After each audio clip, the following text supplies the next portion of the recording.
அதாவது இருக்கிறதுலயே ரொம்ப டேஞ்சரான ஆட்கள் யார் தெரியுங்களா? நான் உன்னை சமமா நடத்தினேன் அப்படின்னு சொல்றான் பாத்தீங்களா, அவன் தான் ரொம்ப டேஞ்சரான ஆளு. என் பொண்டாட்டி நான் சமமா தானே நடத்தினேன் அப்படின்னு சொல்றவன், நான் சாதியே பாக்குறது இல்லைங்க அப்படின்னு சொல்றவன், நான் எங்க வீட்டுல எல்லாரையும் அலோவ் பண்ணுவேனே அப்படின்னு சொல்றவன், அவன் தான் ரொம்ப டேஞ்சரான ஆளு. நீ யாரா அதை பண்றதுக்கு அப்படிங்கறதான் கேள்வி. தற்பெருமை பேசும் அரசியல் கூடாரங்களுக்கு மத்தியில் சமுதாயத்தின் சந்தை திறந்து சமூக விழிப்பு தந்த நம் இனமானவர், நல் குணமானவர் இயக்குனர் ராஜு முருகன் அவர்களை பேச அழைக்கிறோம்.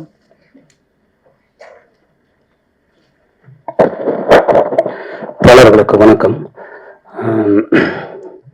ரொம்ப மகிழ்ச்சியா இருக்கு. நான் ஜோஸ்வாவுடைய முதல் படத்தின் இந்த மேடையில இருக்கிறது.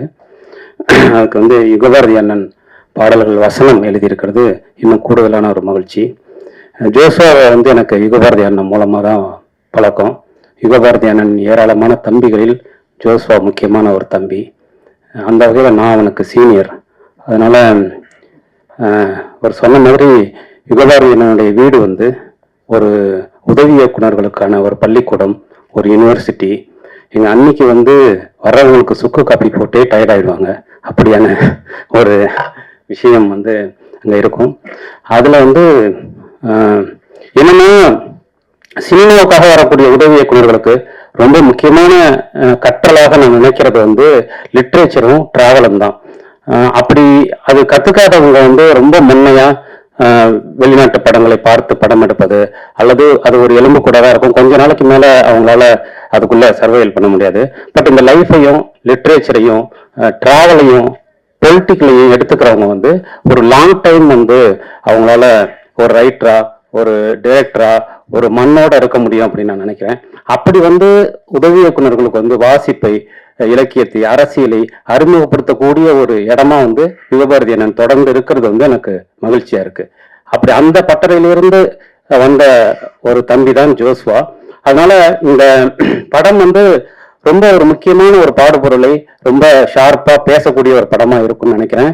இந்த படம் 20 நாள்ல எடுக்கப்பட்ட படம்ங்கிறது எனக்கு இப்பதான் தெரியும். அது ரொம்ப ஆச்சரியமான விஷயம். ஏன்னா இவ்வளவு அடர்த்தியான ஒரு பொருளை இவ்வளவு குறைந்த நாட்கள் எடுக்கிறதுங்கிறது ரொம்ப முக்கியமா இருக்கு. இந்த படத்துக்கு ஜோஸ்வா ஆரம்பத்துல இந்த படம் கமிட் ஆன டைம்ல அவன் என்கிட்ட சொன்ன பேர் வேற பேரு. அதுக்கப்புறம் வேற ஒரு படத்திற்கு அந்த பெயர் போனதுனால இந்த டைட்டில் அதுக்கப்புறம் செலக்ட் பண்ணி வச்சான். பட் அந்த பெயரை விட இந்த பெயர் ரொம்ப பொருத்தமா இருக்கு. சில நேரங்கள்ல சில விஷயங்கள் நமக்குன்னே அமையும். அந்த மாதிரி இந்த ஜென்டில் உமன் அப்படிங்கிறது, ஏன்னா இந்த பெயர்லயே ரொம்ப அற்புதமான ஒரு விஷயம் இருக்கு. ஜென்டில் மேன் அப்படிங்கிற ஒரு பதத்தை நம்ம ரொம்ப காலமா அறிஞ்சு வச்சிருக்கோம். பட் ஜென்டில் உமன் இருக்கணும்ல அப்படிங்கிற ஒரு விஷயத்தை இன்றைக்கு இந்த படத்தின் டைட்டில் மூலமாகவே சொல்கிறான். தோழர்களே, எனக்கு ஜோஸ்வா சென்சார் அன்னைக்கு சென்சார்ல இருந்து ஃபோன் பண்ணான். அண்ணே இத்தனை கட்டு என்ன பண்றதுன்னு தெரியல அப்படின்னு சொல்லிட்டு. ஏன்னா அதுலயும் நான் அவனுக்கு சீனியர். அவனுக்கு மட்டும் இல்ல, தற்கால தமிழ் சினிமா நான் அதுல ரொம்ப சீனியர். அதனால சென்சாருக்குன்னு எனக்கு ஒரு அகராதியை நான் போட்டு வச்சிருக்கேன். அந்த டிக்ஷனரியை புரட்டி இதெல்லாம் பண்ணு அப்படின்னு நான் ஜோஸ்வாவுக்கும் சொன்னேன். இங்க என்ன பெரிய பிரச்சனைனா புனிதப்படுத்துறது. அதுதான் இன்றைக்கு இருக்கக்கூடிய மிகப்பெரிய பிரச்சனைன்னு நான் நினைக்கிறேன். அதாவது இருக்கிறதுலயே ரொம்ப டேஞ்சரான ஆட்கள் யார் தெரியுங்களா? நான் உன்னை சமமா நடத்தினேன் அப்படின்னு சொல்றான் பாத்தீங்களா, அவன் தான் ரொம்ப டேஞ்சரான ஆளு. என் பொண்டாட்டி நான் சமமா தானே நடத்தினேன் அப்படின்னு சொல்றவன், நான் சாதியே பாக்குறது இல்லைங்க அப்படின்னு சொல்றவன், நான் எங்க வீட்டுல எல்லாரையும் அலோவ் பண்ணுவேனே அப்படின்னு சொல்றவன், அவன் தான் ரொம்ப டேஞ்சரான ஆளு. நீ யாரா அதை பண்றதுக்கு அப்படிங்கறதான் கேள்வி. அப்படி இன்றைக்கு இந்த சமூகத்தோட கான்டெம்பரரியான இவங்க சமகாலத்துல இருக்கக்கூடிய இந்திய சமூகத்தின் மிக முக்கியமான பிரச்சனையை நான் பார்க்கறது புனிதப்படுத்துறது. நம்ம விஞ்ஞானத்துல, அறிவியல்ல, வளர்ச்சியில, டிஜிட்டல் மயமாக்கப்பட்ட குளோபலைசேஷனுக்கு பிறகான இந்த உலகத்துல எவ்வளவோ கடந்து வந்துட்டோம். ஆனால் தனி மனித உணர்வுகளில், அரசியல் உணர்வுகளில் நாம் ரொம்ப தேங்கி போயிட்டோம். அக்னி பிரவேசத்து ஜெயகாந்தன் என்னைக்கோ எழுதிட்டாரு. அம்மா வந்தால ஜெயகாந்தன் என்னைக்கோ எழுதிட்டாரு. பூட்டாத பூட்டுகளை மகேந்திரன் என்னைக்கோ எடுத்துட்டாரு. அவள் அப்படித்தான ருத்ரையா என்னைக்கோ எடுத்துட்டாரு. அதுல இருந்து நம்ம அடுத்த படிக்கு வரவே இல்லை. இன்னும் சொல்ல போனா அதுக்கு பின்னாடிதான் போயிட்டே இருக்கும். இன்னைக்கு நாம சாதாரணமா ஒரு பெண் குறித்தான ஒரு வசனத்தை சாதாரணமா வைக்க முடியல. அது யாரெல்லாம் கலாச்சார பண்பாட்டு காவலர்கள்னு தங்களை பிரகடனப்படுத்திக்கிறாங்களோ அவங்க எல்லாருமே இந்த புனிதப்படுத்தலின் பிரதியாக இருந்து உள்ளுக்குள்ள மிகப்பெரிய அழுக்கை வைத்திருப்பவர்கள். அவங்க தான் இன்றைக்கு இந்திய சமூகத்தின் மிகப்பெரிய எதிரிகள்.